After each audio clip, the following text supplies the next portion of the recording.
The problem is if men are sleeping with women, they are causing the body count to go up. Well, I so think they're both. causing problems It's too. a mutual. Yeah. It's more of a woman's choice. Of course, yeah. Because women are the gatekeepers of sex. Mm-hmm. Especially unless we're getting into non-consensual relationships, which I don't think any of us are discussing. It's like if a woman doesn't want to have sex, it doesn't happen. It's not something that men are imposing on women. It's something that women are choosing to do. Absolutely. And that's why the sexual revolution was so bad, because it told women, go have sex, be loose. You know, Sex in the City was so popular. Even the show Friends was so popular. Just have sex, sleep around.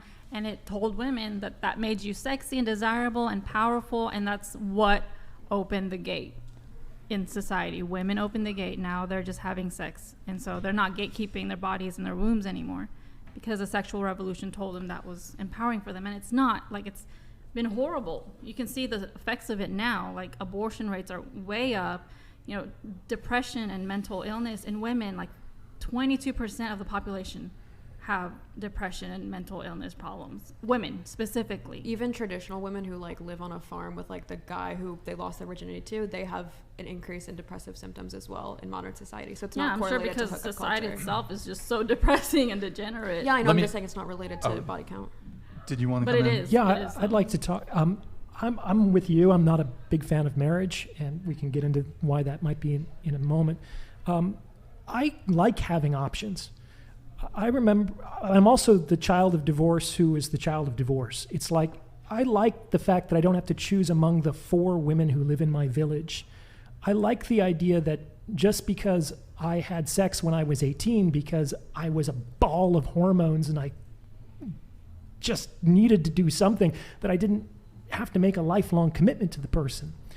I think that optionality is generally a good thing for both men and women because it facilitates getting into relationships where there's actually excellent fit between two people, as opposed to just being limited by what's available. Now, optionality comes with a dark side, but I think that we actually live in a society that has unbelievable opportunity when it comes to entering into relationships these days. Like, more opportunity than there's ever been in the history of the world. Now, when it comes to marriage, it's like, yeah, I've seen up close. My parents' divorce took 3 years. It was really tough. And I work with guys all the time who are going through divorces, and absolutely the liabilities of divorce disproportionately affect men, like, without a doubt. But that's kind of the general argument that I hear from guys against marriage. It's just like, it's so risky. But I'm going to give another potential argument, which is, well, what do you get as a man from marriage that you can't get without getting married?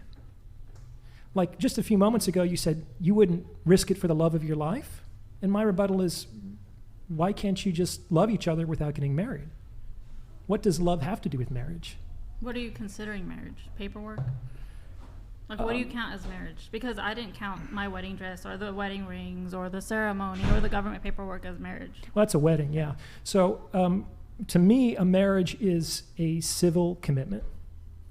And personally, I think the reason why marriages fail today is because it's a fundamentally very humble institution. And we've put so much on top of this that it's basically become unsustainable. Mm-hmm. Like, I think at heart, marriage is about creating a context in which to raise children. I think that's it. Did you mean literally that you have 4 women in a village? Is that what you said? Well, it's like my grandmother was raised in a village like that in Ukraine, and her husband lived in the village so they're not older. like 4 wives. You're not talking about. No, I'm saying that there's like 4 women that you could potentially choose for a wife, and like, if it's not one of those 4, it's too bad, so sad. But I remember when my grandmother divorced my grandfather in her 60s, she said that's when her life began. Like, I understand that the divorce rate is very, very high. Like, I don't say, looking at a 55% divorce rate, there's absolutely no way that I would put my head in that noose. But divorce is also, it's good that it exists because it gives people an out of really difficult situations. Now, there's got to be some space in the middle between like implementing divorce only under these really extreme fringe cases and 55% of the time. There is a great deal space between those two places. There is a great deal of space, and like I said, I think a big reason is male adultery. I think that would close the space in the same way you were saying it's a huge risk for guys, disproportionately for them, because women are the ones who usually initiate divorce. 50% of the time it's likely you're going to get divorced. You could say the same thing for women. Like 1 out of 4 chances that your husband's going to cheat on you aren't necessarily attractive odds either, but guys don't really talk about that. They just talk about the fact that like, oh, what's the point of getting into a marriage if the woman's going to divorce me? But they don't realize the fact that the woman already takes on such a huge risk as well in getting married. Well, you mean in terms of infidelity? Mm-hmm. That's the risk of a woman when she gets married? For a woman when she gets married is the risk of infidelity? Yeah, the 1 in 4 chance that her husband will have sex with another woman. Well, my understanding when it comes to infidelity is, like I said before, and I know you challenged it, but the rate is comparable between men and women when it comes to infidelity. I could be wrong. More comparable. I think I could that be she's wrong. right. I think it's higher. It's a bit more men? Yeah, it is, as I understand it. I don't know about that.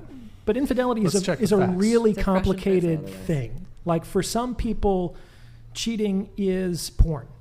Mm-hmm.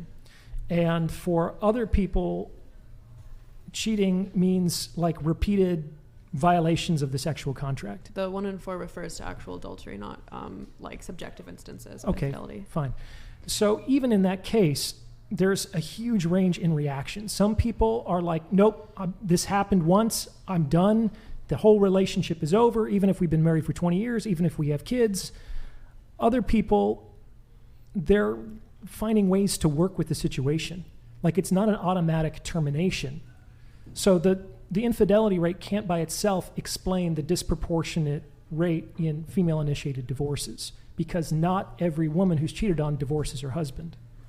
Oh, I didn't say it was 100% of the reason. I was saying that's definitely a significant way to tighten the gap a little bit between what you were saying of the 55% and then like...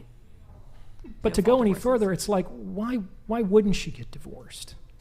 It's like if I could work a job and if at a certain point I didn't want to work there anymore and I could take half the salary that I was making by not working, like I'm going to get more and more dissatisfied with the work that I would still have to put in at that job. It would take extremely high character and incredible integrity to put in the same amount of work and effort knowing that you could stay at home indefinitely for half the paycheck and then get another job with that time. Sure, but you were the one who was talking about SMV, and as a woman ages, her SMV goes down, so that's a huge risk, because what are the odds that another guy is going to date her, you know what I mean, with a kid and who's a divorcee? Some guy will, but if women are hypergamous, it won't be the type of guy she wants, so that's a big factor. I don't think women are getting divorced for fun or for this like idea of laziness and just collecting the paycheck. I don't think women want to get divorced. I refuse to believe that mothers are that callous that they're like, I'm just going to collect the paycheck and then find another husband. I don't think that's what they're thinking of in their 50s when they have 3 kids at home. Yeah, or they stay together for the children. I don't think that's a good idea.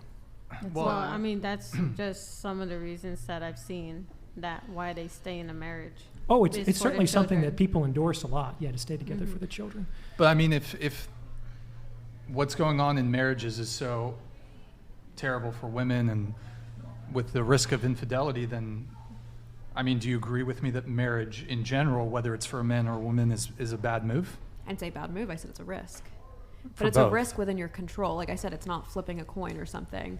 You decide whether you're going to cheat. You decide whether you're going to get divorced. You decide whether you work on your communication. It's not like jumping off a plane and 50% chance the parachute's going to open or not. I think dating... But people fall out of love. I mean, I would say most relationship breakdowns aren't even necessarily... I don't even think it's necessarily someone's done something wrong. Yeah, relationships don't have to be bad in order to end. Yeah, and look, I'm a businessman, right? You know I'm a businessman because you find me at my places of business. And I don't sign contracts that don't benefit me. So... Well, that was kind of my point, is not only is it a disproportionate risk, but what's the upside? There really isn't. I can tell you the upside. The upside used to be she would sleep with you. Can I say the upside? Can I say my perspective on the upside? You mean the upside as a man? As from marriage in general. Well, we're talking about it from the man's perspective. Okay. What's the upside of marriage? the upside in marriage is that what a lot of people don't understand is that men and women complement each other in the craziest way possible. Men and women have completely different brains. We're completely different creatures. But when you work together and you communicate through things, men have a fantastic perspective on certain things, and women have a fantastic perspective on things. Long-term relationship. Yes. I agree with all that, And but you you don't grow need marriage for together that. more and more and more as a couple, and when Long-term you raise relationship. children, and like Raise children in a long-term relationship. yes. You don't. Yeah, but you don't need. You're talking about. You can get all of the things you listed in a long-term relationship. You need not get married. Are you talking about like marriage just without the papers? You know what I'm saying? That's no, what he's I'm. talking I'm about. just. Yeah. You can just be in a Lifelong long-term Now, how do you establish relationship. it? Okay. Like, how What's does the- both what- parties know it's a long-term for life relationship? By- But you don't even know that if you get married. That's Yeah. kind of our point, because it's an at-will point. relationship. Good that But could I end know at any that time. because I don't base our marriage off what I listed earlier. But- That's a But difference here. you're I think talking it's- from the religious perspective, correct? I'm Even talking from godly, the- even godly, pious people get divorced. No, I know, because honestly, this is a personal story. My husband and I have been through problems. Like, we've been married for going on 12 years now, but that doesn't mean we never had problems. We had lots of problems, and we had, times where we didn't think we were going to make it. But when I understood that marriage wasn't, all the external stuff, and I understood it was the consummation, that's what sealed it for me. And I know not everyone can relate to that because they've had past partners, but that's fine. Like, when you're in Christ, you make that vow to him, in front of him, and you make that, it's not just a vow, it's a covenant that you make. Right, but not all people subscribe to the religion that you do, and It's not religion. It's not even just strictly religion.